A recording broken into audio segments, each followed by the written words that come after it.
Kardinali Robert Prevost ametangazwa kuwa papa mpya. Mrithi wa Papa Francis atafahamika kama Papa Leo wa 14.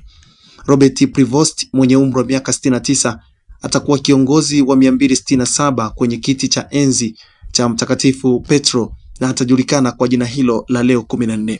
Ni Marekani wa kwanza kupata wadhifa wa papa, ingawa wengi walimchukulia kama kardinali kutoka Amerika Kusini kwa sababu ya kuishi huko kama misionari kwa kipindi kirefu nchini Peru.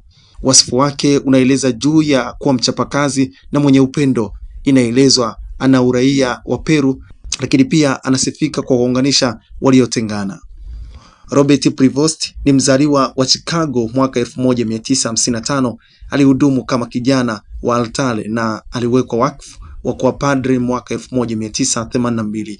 Katika maneno yake ya kwanza kama Papa Leo wa 14 alizungumza kwa upendo kuhusu mtangulizi wake Papa Francis. Mtazamaji wa TNTV, taendelea kujuza mengi yanayoendelea juu ya papa huyu. Endelea kuifuatilia TNTV, sawa kubonyeza neno subscribe, like, kushare na comment.